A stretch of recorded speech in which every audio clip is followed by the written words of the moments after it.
বাঁকুড়া শহরের যুবক তৈরি করলেন ব্যাটারি চালিত মিনি বাস। দুদিক খোলা টোটোর মতো দেখতে 4 চাকা মিনি বাসের আদলে একটি সাধারণ টোটো থেকে প্রায় 2 গুণ বড় এই ব্যাটারি চালিত গাড়িটি আরাম করে বসতে পারবেন প্রায় 16 জন প্রাপ্তবয়স্ক মানুষ। বাচ্চারা হলে 25 থেকে 30টি বাচ্চা অনায়াসেই বসতে পারবে এই ইলেকট্রিক মিনি বাসে।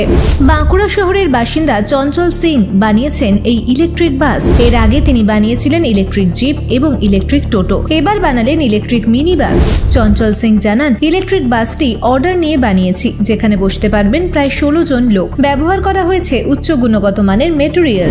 এই ইলেকট্রিক বাসটিকে শক্তি যোগাচ্ছে একটি লিথিয়াম ব্যাটারি, যার ওয়ারেন্টি থাকছে 5 বছর। চঞ্চল সিং আরো জানান যে একটি লিথিয়াম ব্যাটারির জীবন চক্র হয়ে থাকে প্রায় 12 থেকে 14 বছর। মাত্র 3 থেকে 3.5 ঘন্টার মধ্যে গাড়িটি ফুল চার্জ হয়ে যাবে। একবার চার্জে এই গাড়ি চলতে পারে প্রায় 250 কিলোমিটার। রয়েছে ডিস্ক এবং ড্রাম ব্রেক। গাড়িটির বডি বানাতে ব্যবহার করা হয়েছে স্টিল। ব্যবহার হয়েছে উচ্চ গুণগত মানের চাকা। সাসপেনশনের উপর দেওয়া হয়েছে বিশেষ গুরুত্ব। কেউ যদি অর্ডার দিয়ে এই গাড়ি কিনতে চান তাহলে তার মূল্য হলো 3.5 থেকে 4 লাখ টাকা। কৌতূহলী মানুষজন নতুন গাড়ি দেখতে ভিড় জমাচ্ছেন।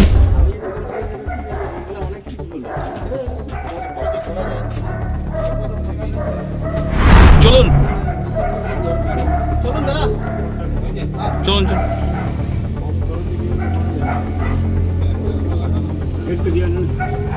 গেটটা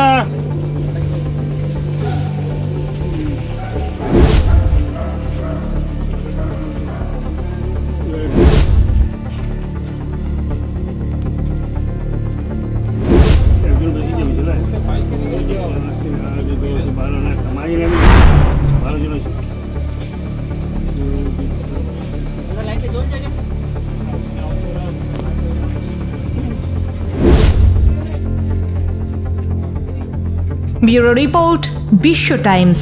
ফিরবে হুঁশ, জাগবে মানুষ।